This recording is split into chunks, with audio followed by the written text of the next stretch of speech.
Chapter 3. Is opportunity monopolized? No man is kept poor because opportunity has been taken away from him, because other people have monopolized the wealth and have put a fence around it.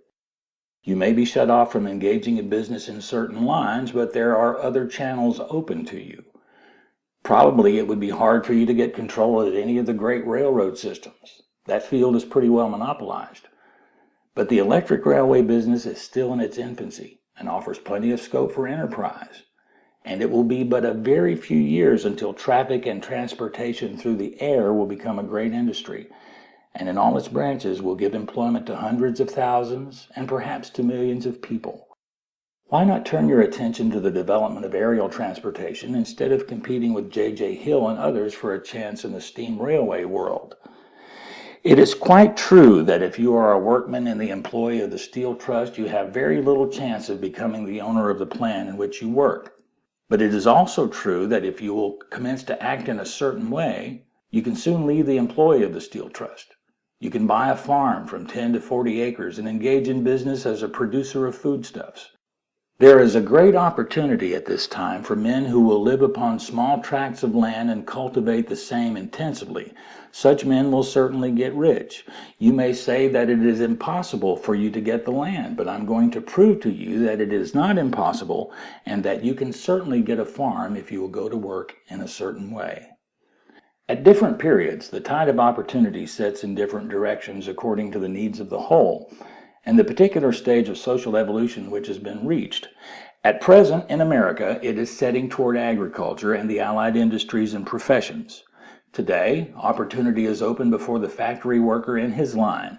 It is open before the businessman who supplies the farmer more than before the one who supplies the factory worker, and before the professional man who waits upon the farmer more than before the one who serves the working class. There is abundance of opportunity for men who go with the tide instead of trying to swim against it.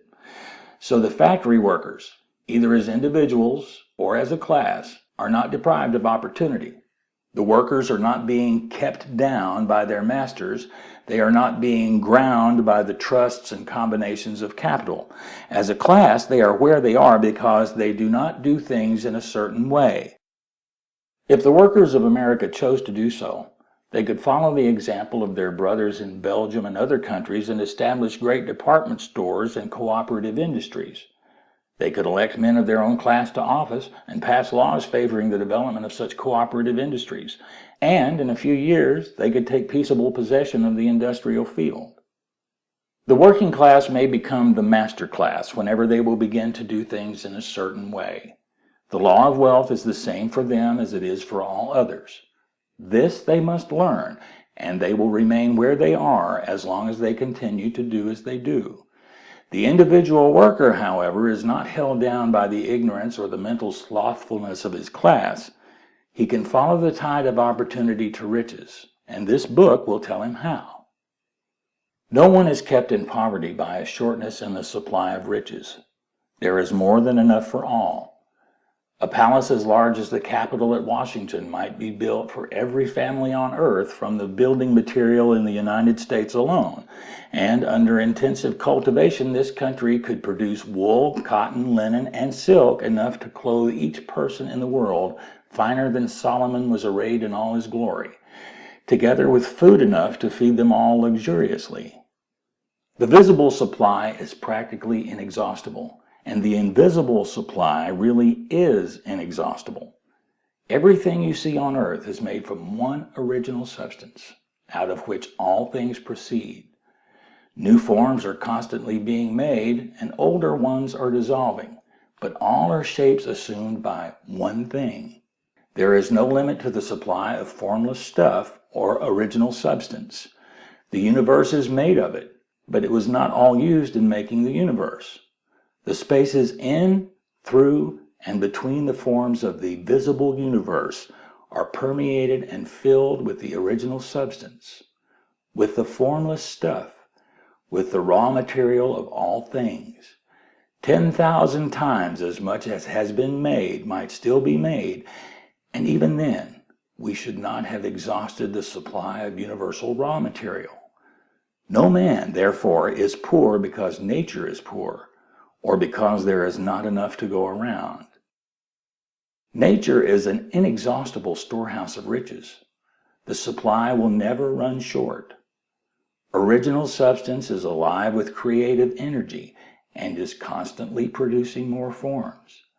When the supply of building material is exhausted, more will be produced. When the soil is exhausted so that foodstuffs and materials for clothing will no longer grow upon it, it will be renewed, or more soil will be made. When all the gold and silver has been dug from the earth, if man is still in such a stage of social development that he needs gold and silver, more will be produced from the formless. The formless stuff responds to the needs of man. It will not let him be without any good thing. This is true of man collectively. The race as a whole is always abundantly rich, and if individuals are poor, it is because they do not follow the certain way of doing things which makes the individual man rich.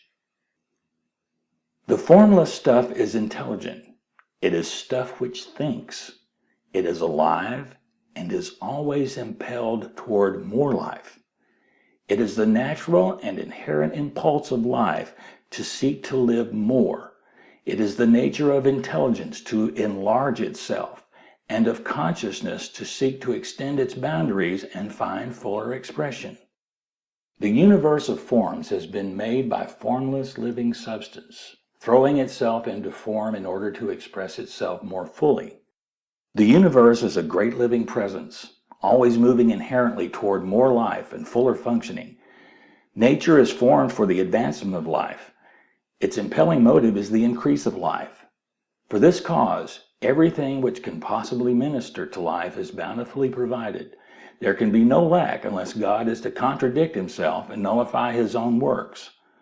You are not kept poor by the lack and supply of riches. It is a fact which I shall demonstrate a little farther on, that even the resources of the formless supply are at the command of the man or woman who will act and think in a certain way.